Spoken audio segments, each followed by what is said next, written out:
Hello, hello, hello. Welcome into BoilerBall post game in the lounge. I'm Sam Springer, joined by Dustin Schutte, and again the AWOL All American Grant Flora not in. He had a winter meet. It's like he runs winter. I guess he needs that excused absence. I guess I don't know, but anyways, welcome into BoilerBall post game in the lounge.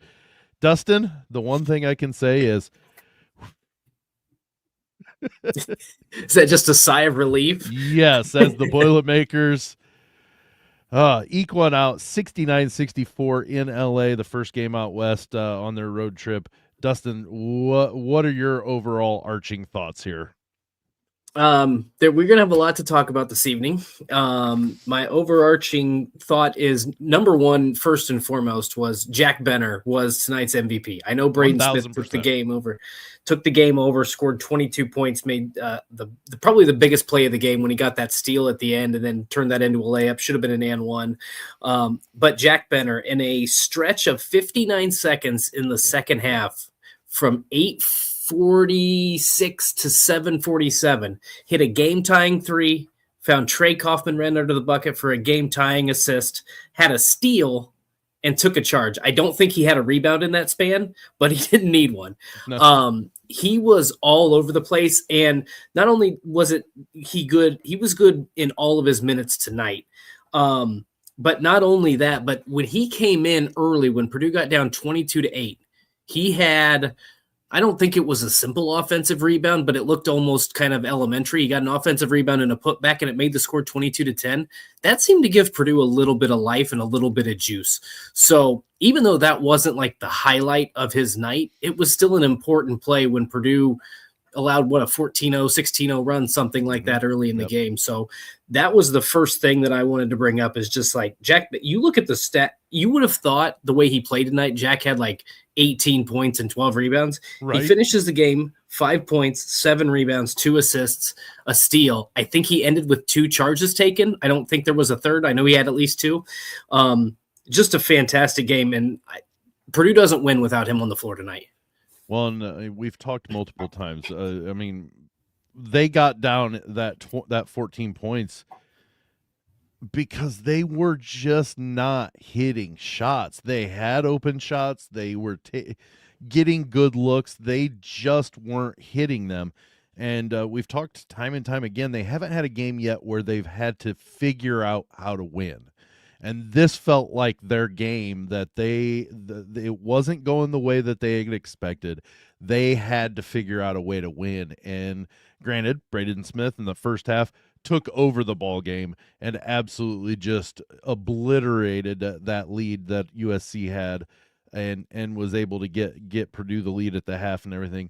But USC was always around. They were doing everything they could. They played a good game to stay in, to stay in it and not let the game get away from them. And it just felt like this was the game, the first time Purdue had a game where they had to figure out how to win because at times there just weren't shots falling. Right. Well, and Fletcher, he gets 2 early fouls, has to go out like 90 seconds into the game, basically. So he's unable to get into a rhythm. Trey Kaufman-Renn, that floater has not fallen in the last couple of games. So, and we talked about this after the Iowa game. Like, I don't know if that's just a shot that you have to shoot repeatedly and it's just out of rhythm, or if he's not getting enough space. But it's become like, and maybe we'll talk about this at some other point, but I feel like Oscar Cluff has become a more reliable target in the post than Trey Kaufman-Renn, and I don't think I would have ever thought that. And look, maybe it's just a little bit of a rough patch, but he struggled tonight. CJ Cox has had some big games for Purdue. He was 1 of 9, and he had some really good looks tonight. So I say that those guys struggled, and those are the guys you depend on. But this is why depth is important, because your key guys are not always going to be on every single night. And when that happens, you got to have guys who can step up. And so Braden Smith and Oscar obviously took over. Jack gave him some good minutes. Jakari did some good things, especially in the first half. Omer hit a big 3. Daniel Jacobson, there was a couple possessions where he basically saved Purdue 4 points. He had a block shot when they had a good look on the interior, and then he raced down to erase what looked like a fast break layup, and he altered the shot on that too. So he saved some. So a lot of Purdue's bench guys and the guys that don't get a lot of credit, throughout the course of a game or throughout the course of a season, I thought made some winning plays tonight. But you're right. USC got down. They made some changes and they were pressuring Braden, and he only had 4 second half points. They made it tough on him, and you could see he was getting worn down. He was tired. It's probably a little bit different if Fletcher's hitting, if Trey's, because then you can rely on some. But at that point in the game, Braden was the offense, and USC basically said, "All right, we're gonna make these other guys beat them. We're getting the ball out of Braden Smith's hands, and if they beat us with other guys, then that's what's going to happen." And again, Purdue made enough plays late and was able to find a way to win this one. Well, and Oscar Cluff is, like you'd said, especially as of late, he's definitely become a better option before TKR, and for whatever he's going through, when it comes to the fact that, and it very well could have been, Eric Musselman knew exactly what TKR did to USC last year. So darn it, we're not going to let him beat us either, and so took him out of the game. He's been, people are I've seen people, contemplating, oh, he's just a space, a head case right now. You know what? The dude's a philosophy major, so, he's got a pretty good grip on how to think through things. So is he perfect? Absolutely not. But he's also, it's a different world that he's been playing in compared to last year. And he's not as relied offensively, even though Purdue needs him to score regularly. An occasional off game or whatever, that's fine, but they need him regularly to contribute what he contributes in order to be a successful team. Well, and he wasn't. He took 8 shots today, and I thought a majority of them were decent looks. The problem was, it seemed like to me, of the 8 he took, like 5 of them, he could have, if he would have just went with his first move, he would have had a better look than what he actually got. He just seemed hesitant tonight, and maybe he was a little bit hesitant in the Iowa game. I don't carry games back and forth very, very well. My memory is getting up there, but tonight I know that I know tonight that was an issue for him, and I still think it's a positive that he remains aggressive. The one thing that I thought was interesting is the way that he usually in these games where he's not scoring, he's at least been crashing the glass. He only had 3 rebounds tonight. Now, obviously, USC's got a lot of length. They've got a lot of size that can cause problems for Purdue. So I think that was a major factor. They basically can play with 2 players at the 5 position, and they've got length from point guard all the way to center. Right. So I think that was part of the problem too. And I'm sure the length probably bothered him tonight. But yeah, I don't like to write guys off after a couple bad nights, because we all, in college basketball, it's a 30-game season. You're all going to go through those stretches. I'm sure, if it's frustrating for the fans, it's certainly frustrating for the player as well. Absolutely. And you know what? It's, you've got to understand that, the same as you would struggle at your job occasionally, you're not going to be at peak performance every day you go to work. It's going to be the same with these guys too. They're going to have off days. They might even have off weeks. I mean, it literally could go that stretch. But you know what? Things will get better. And we've talked many moons about water finds its level, and TKR is not a 2 for 8, 5 points, 3 rebounds a game number 4. He is at least an all Big Ten type of caliber of player, and we know this. So he's going to find his level. He's going to have games where he's going to be the one that takes over the game, and Braden's going to have 15 assists because he gave him 8 of them. It's just, It will happen. It's just a matter of, they went out west. It throws you off. The time change will throw you off. I don't care. Maybe it's a little easier going west than coming east, but still the fact remains that does throw you off. USC is not a bad team in any way, shape, or form. They were 14-3 for a reason coming into this game, and yeah, they took a whooping at Michigan. There are a lot of teams that got. Did we watch the thing out in Vegas when they beat 3 ranked teams by 30 plus points? They went to Breslin Center and took a whooping. Well, they were coming to from the West, and it's hard to win in Breslin. So USC is a good basketball team. Right. And I think you'll remember, it's not been that long, I guess, but this is still a team that's, number one, they're kind of learning how to win without Rodney Rice. Like, he played in just 6 games. Yeah. So that's certainly a factor in this too. So there's some ups and downs. They got those 2 games that they played, they got, run off the court by Michigan and Michigan State. Those are also 2 away games. And you just mentioned that the time change can be a factor. We saw it last year with UCLA. Like, they were a good team at home, completely different team away from LA. So I think there are some factors involved there. And the other thing is, like, he is also having to play now with a Zach Edey type, not a Zach Edey same level player, but in the fact that Oscar Cluff gets the ball in the low post, he gobbles up a lot of those rebounds, he takes up a lot of space there. And so I still think that at times there's an adjustment period for Trey Kaufman-Renn. And in certain games, I think you're just going to see, like, whatever you can get out of him, especially if you're going to get 19 points from Oscar Cluff. Like, that's part of being a team player. That's part of the sacrifice that Matt Painter talks about. It's like, some nights you're just not going to have it. And yeah, if Trey Kaufman-Renn goes 5 of 8 instead of 2 of 8, we're not talking about this. But right. I think the fact that it's happened a couple games in a row, that the push shot or floater, whatever you want to call it, hasn't been going, I think is a little bit of a talking point. But I still think that at some point he's going to come around and put together a couple 20-point games where he's probably the biggest reason Purdue wins. Yeah, and I don't doubt it in any way, that's going to be the case. Let's talk a little bit about Braden Smith. He had that big first half where he scored 18 points, kind of, basically put the team on his back and his hobbled knee, and carries them to a 6-point lead at the half. But he had a non Braden Smith like half or game where he out turnovered himself compared to his assists. He had 5 assists and 6 turnovers. And honestly, there were only a few, and you're muted. I don't know if you know that or not. A few of those. Okay, just making sure.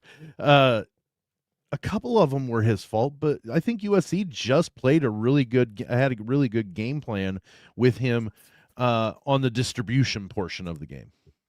Yeah, my dog was lapping up water, and I didn't want people to have to hear that while we were talking. Gotcha. No, I think you're correct, and it just looked like Purdue kind of came out of the gate, even though they got up like 8-6 early. It still kind of felt like a sluggish game, and it just didn't feel like they were getting to their spots and that they were going at full speed. It just kind of felt off, and so I think you're correct. Like, I legitimately don't have the stats in front of me tonight because the live stats, I couldn't get them to work. All you have to do is scroll down on the sheet and the USC ones are there. I've got them up. See, Abby told me to do that and I just didn't. You didn't listen to her. Oh my gosh. No, I did, but I just wanted to complain about USC running the stat broadcast. Gotcha. So I did not have, but I thought he had 4 turnovers in the first half. Is that accurate? Let's take a look. Yes, he had 4 turnovers in that first half, and I think they happened towards in that realm where it was the 16-0 run. Yeah, I think so too. And my point is that Purdue got off to a rough start. When they started pressuring him even more, he only had 2 turnovers. Right. And that to me was more impressive because they were trying to get the ball out of his hands. There was at least a time or 2 where the ball got poked away from him. Like, you could tell they were being extra aggressive with him, and he just didn't turn the basketball over. And this is a game where USC had more shot attempts than Purdue. They shot a better percentage. They were getting basically whatever they wanted. They won the points in the paint 40-28. They won the rebound battle 40-32. And the reason I bring that up is because when you look at the turnovers, Purdue had 8, USC had 13, and Matt Painter is going to tell you that's going to be the difference in the game. Because go ahead. Go ahead. No, I was just going to say, I would argue that the free throw differential probably was a big part too. Well, 5 of 14. USC shot 5 of 14 from the free throw line. Yeah, that does make it, which is crazy. And the craziest thing is they only shot, and this is a credit to Purdue as well. They came into tonight's game averaging 28.6 free throws per game. They shot half that, and usually they shoot 72, 73% from the line, and they shot half that, 36%. Yeah. So, you're correct. That was a big difference in the game. So turnovers, free throw, big factors in that game. But if Braden Smith turns the basketball over in those situations where he's being pressured, USC, again, another instance where USC wins tonight. Yeah, and we've talked about it multiple times that, well, at least Grant and I did on in Boilermaker Lounge, that we could see scenarios where USC walked away with a win in this game. And we saw how if just a couple of different things happen in this game, that's exactly what happens tonight. And I'm not badmouth or bashing anything from Purdue. It's they found a way to come through and win this ball game when their shots weren't necessarily dropping. They only shot 41.8% total from the field and 33% from threes, which 4 of 6 of those 4 of those threes came in the first half by Braden Smith. And he made all 4 of them. Yeah, he made all 4 of them. Right. And I think in the first half, I think Purdue had 5 total threes. No, I'm sorry, 6 threes. So Meyer and in the first Harris half? In the first half, Meyer and Harris both hit one, and then Braden was 4 for 4. I'm looking at the stats. Come on, I believe you. If you had the sheet up, you'd see. No, I'm just. But Harrison Meyer hit one, and then Braden Smith hit. So that means in the second half, they hit 1 3-point bucket, and that was it. Okay. And so they did not shoot well to the fact where, of the expectations of what Purdue we expect them to have. And they just figured out a way to win. They were out rebounded by 8. Basically the only places they won were the turnover battle and that free throw line.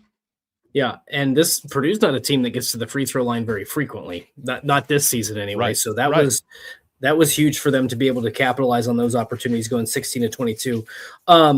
I don't know why I argued with you over those 6 made threes. I thought it was 5, so I'm talking about 1. But the point stands is that, like, going into halftime, I thought in my head they're up 38-32, and I'm like, they get a couple threes to go. And I'm not going to say it was going to be a blowout, but I think you were in that situation where it's like the Penn State Washington situation where you feel pretty comfortable that Purdue's going to get a win.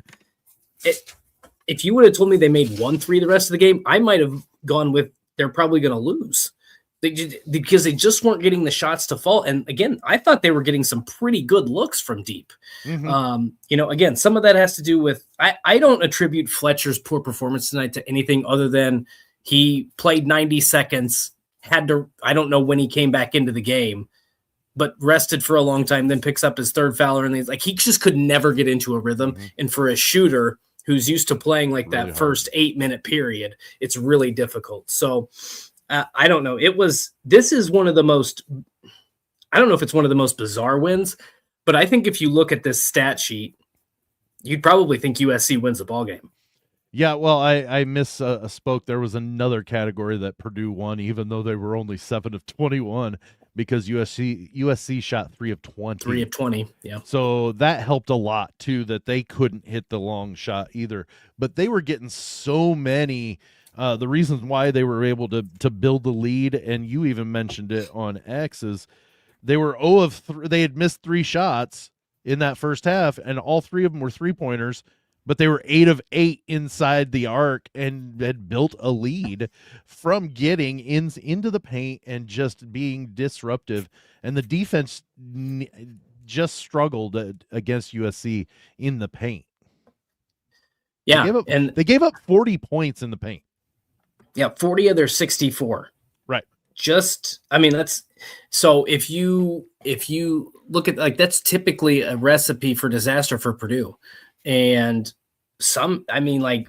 early in the game, it's just keep going. If you're USC, I'm like, just keep going to it, because Purdue couldn't stop it. They had no answer, and Oscar Cluff had 2 fouls. So then you've got to rely on I think Daniel Jacobson is a very good player, but in that sort of game where it's going to be physical from top to bottom, I'm not saying he doesn't embrace the physicality, but he doesn't usually play that way without fouling very well. Right. So I think there was a lot of concern in that game because it was just like if they just keep going into the post and then knock down an open three every once in a while, this could be lights out for Purdue. And it kind of reminded me of that game at Nebraska 2 years ago, where from the opening jump, like Braden Smith had a turnover to Lance Jones out of bounds, and they just never felt like they were connected in that game. Yeah. And the first 5 or 6 minutes of this game, it's like they just don't feel connected. And I didn't know if it was the travel or what, but this is why having a veteran team matters. This is why having depth matters. Even if you're Jack Benner and you don't know if you're going to play 18 minutes or 8 minutes, you got to give it your all every single second, because again, he made it. He's the reason Purdue won this. I mean, he's a big reason Purdue won this game tonight. I would even argue Daniel Jacobson coming in, providing some length, altering some shots at the rim. He was also a big reason why Purdue got the win today. Yeah, we often talk about those things that don't show up in the box score. And I would agree, Daniel Jacobson, he had one block, but that alter, because he blocked the shot, Purdue went down and did not score. Right. They couldn't get points. USC took it right back down and had a layup that you thought, oh, well, this is going in. And he came in and just made him alter it enough that it came off, and Benter was able to get the rebound, and Purdue went back down the other way. Yep. So those are the things that when I say, they figured out ways, that's kind of what I'm getting on that one is there are some things that don't show up in the box score. They don't maybe at the time do anything other than you go, ooh, I want to make a note of that. Yeah. And then you think about it, and you don't know what happens if that layup goes in. Does it keep snowballing to where Purdue makes some mistakes? But no, they got the rebound and went, okay, and they settled down, and then it went from there. And so Daniel Jacobson, even though his stat line does not look impressive in any way, shape, or form, I think performed very well in this game. Yeah, I mean, when he had that it was a tie game, 43-43. And so let's say they score, he doesn't get the block, it's 45-43. And then let's say something similar happens on the Purdue offensive possession where they get out and trade. Like it's a 4-point lead for US. Like you just saved yourself 4 points and Purdue wins by 5. And so I've talked about this a lot this season, and I've mentioned it with Jack Benter a lot, is that he can just get in the way of plays sometimes. And it's not really, like you said, you just make a note of it and say, oh, that proved to be an important play at an important time. Those are the little details that you have to, if you're going to be a championship level team, those are the plays you have to make. Those are the little details. Yeah. And yeah. I still think that people don't give some of these guys enough credit for making those type of plays. I mean, there was a play early in the game where Jakari walled up a defender, didn't let him get to the lane.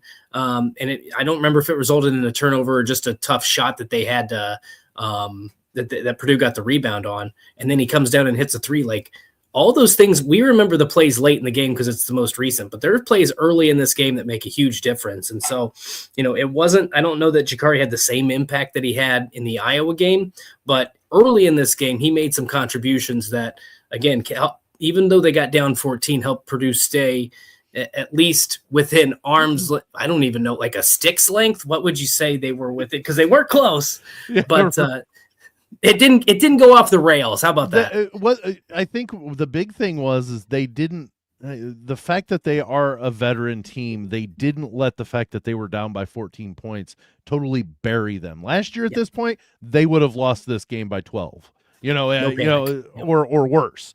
But like it was early enough in the game, and these guys are smart enough, veteran-wise, they understand, look, we're not in this game because our shots aren't going down. It's not necessarily that we're doing anything. They weren't performing great, don't get me wrong, but my point being is they could have performed that same way, and if their shots are going down, they're up 8 points. That's how different this game would have been if their shots would have fallen in that 16-0 run by USC. But the fact that they fell down by 14 points and had enough veteran leadership, and Braden said, you know what, guys, jump on. This is he realized right then, okay, I've got to take over. And that's when he put together a huge half and shots finally started to fall a little bit more regularly to where the Boilers were able to get back even, and then also take a 6-point lead. That was, I think, the most impressive part of it, was they were down by 14 and still ended up by 6 at the half. Yeah, I was just gonna say, so it was 22-8 for like 2 minutes. Yeah, I know. Yeah. So I didn't realize it was stuck on that score for so long. So so they trailed 22-8 at 9:05. So they go on a 30-10 run. That's a 20-point swing in a 9-minute period. And in that, you saw just how, if Purdue had played USC even, like up to that, if they're down 22-18 or 20 and they go on that same run, we're talking about lights out USC. Yeah, we're talking about lights out USC. So I think that you still see like this team's ability to just ignite. And a lot of that has to do with Braden Smith. And I do think a lot of it now is Oscar Cluff is like, he's so comfortable in the post. And the fact that he can just bury guys. And I thought early in the season, he kind of looked like, do I pass? Do I shoot? You know, where do I dunk? Do I lay it up? And now he's just playing basketball. And he's stopped thinking. He's just reacting in a good way. Yeah. Right. Yeah. Correct. Yeah. Yes. And but I still think even sometimes when the outcome isn't, I hate saying this because Purdue is 7-0 in the Big Ten and they're 17-1 overall. And again, we're complaining about, I'm not complaining. They got to win on the road, but our job in the post game is to be a little bit nitpicky. Sure. But sure. If you look at 14, you probably thought Purdue was going to win this game by more, but you still saw like they have the ability to just turn it on, and they are never out of a basketball game. Never. And I think that is a ton about the veteran leadership and just presence that they have, because while Cluff is a veteran, he's not necessarily a veteran on this team, but he's got enough experience that once he got out of his own way, now you're seeing what he can do. And it's very, very, like, this gets me more excited about the rest of the season as well, because at some point TKR is going to come back alive. At some point, you know, like, these pieces you don't get to be number 5 and so highly touted, a preseason number 1, highly touted with all these expectations if these players are garbage. You know, like they've come this way. There's a reason, and they're going to start maybe not last year form or 23 form, but the fact that they're going to come back and get close to that level of what they've performed throughout the year or their career. And this is going to be a very dangerous team because of exactly what you said. You got them down by 14 points. They're not dead. They're just going, oh, okay, we'll get back at it. We're coming. We're coming. Yeah. We'll knock on your door when we're ready. You know, go ahead. I was just going to say, we have the best player in college basketball. Yeah. Yeah. And honestly, this makes me think that Braden Smith is just even better than I was even saying, because of the fact it was like you went boom, all of a sudden, okay, I'm going to start hitting my shots. I'm going to go shoot out of my mind. And, you know, I think it was amazing the amount of Boilermaker fans in LA. Oh, that was awesome. Yeah. But at the same time, you know, he was getting jawed at by some people, and when they were down by 14, and he just looked at him, okay. And that's when he turned it on. And but this overall performance, I didn't walk away disappointed or upset that they didn't win by more than 5. I actually, in kind of a sick, sadistic way, kind of feel good that they struggled for a little while and then were able to put together and find ways to win this game, honestly. This is the second game in a row where they faced adversity. They were down 9 in the second half to Iowa. Yeah. And, you know, after two ugly turnovers, and they found ways to win both of those games. And these are 2 good quality teams. Look at what Iowa just did to IU in Bloomington. Correct. Yeah. And I mean, Exactly right. Like, these are two good teams. Purdue has faced some adversity now, and I think it's easy to fall in love with. Of course, everybody wants to win every game by 20 points. Like, Well, that's sure. obviously what you shoot for. But there's also going to come times when you have to be in these grinded out type of games, and now Purdue's done that twice in a row. You could probably even argue the Penn State game was a bit of a grinded out type game. And they've found ways to win, and that's going to be beneficial for them when they do get into some of these other dogfights against Michigan, Michigan State, Illinois, Nebraska, when the Big Ten title is hanging in the balance. Like, you have to find ways to win these games. And how many times, Stan, have we seen Purdue go on the road and lose this type of game, lose to a Northwestern, lose to Rutgers on the road, drop these kind of games that you go in feeling pretty confident, but they just don't play well. Like, losses happen in college basketball, and not everything's going to look pretty. So the fact that you're able to, just a few games ago, you were able to outshoot Penn State and get, what was it, 90, 94, 86, I think was the final in that one, something like that. Win that one by 8 in a shootout, and then they're able to kind of grind this one out in a low possession type game, 69-64. You found a team that can win a variety of ways with their backs against the wall multiple times, and you had two of your starters in foul trouble for most of the game, and we're down 14 points, and still found a way to win a road game. By the way, this team played on Wednesday and had to travel out west. Right. USC played Tuesday and got to stay home. So all of that kind of factors into this. So but the point being is that a 5-point win on the road to stay undefeated in Big Ten play, you're happy with that 100 times out of 100. Absolutely. Well, it doesn't get easier, I guess, because Purdue then now has to play at Pauley Pavilion on Tuesday against the UCLA Bruins, who didn't look very good in Columbus today.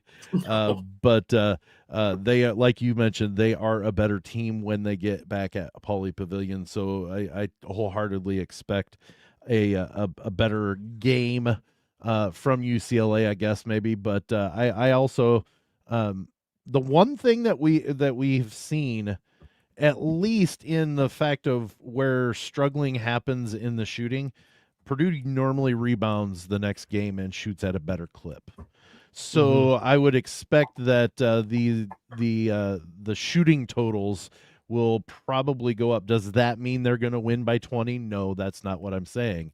I'm just saying they're going to have this may be a little bit more of a shootout compared to this grinded out win it by 5.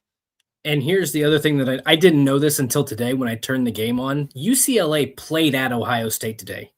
So Purdue's actually going to be in LA longer than UCLA is. So I'm not saying that takes away UCLA's home court advantage, but it kind of levels the playing field in terms of the travel and everything. So I do think that that's going to be a factor. I think Purdue, if you remember to last year, they didn't play well in their first game against Washington. And then they played better against Oregon. It was still a close game, but they found a way to win. But Oregon was I think they were a top 25 team last year. Like, Oregon was a 9 last year when they might have been 9 at the time. Yeah. Yes. They were a much better team than they are this year. And Purdue played better in that second game. I kind of expect that to be the case again this week on Tuesday when they play UCLA. I expect them to play a little bit better because they've been there a little bit longer. And then I'm getting too far ahead, but as you've talked about before, then what happens when you come home to play Illinois after that long West Coast trip? So there's a lot to think about, but it's for them, it's one game at a time. You and I can speculate out until they're 39-1, right? But 39-1, it's going to be a beautiful time. I guess of those 3 games, today, Tuesday, and then next week when they come home to play against Illinois, the Illinois one worries me the most. And it's not because I think that Purdue can't beat Illinois. It's the coming back from the West thing that is my concern. But I guess we'll find out. You know what? Win these 2, and then you can only win one game at a time to get to 39-1. So we'll take one at a time. 31 game win streak at the end of the season is going to be just beautiful, and some whatever, but no, 69-64, the victory for Purdue over USC. And Dustin, wait, we have a comment. They better show it. I didn't see that. Dustin Schutte, the GOAT. I agree. Of course you're going to put that up.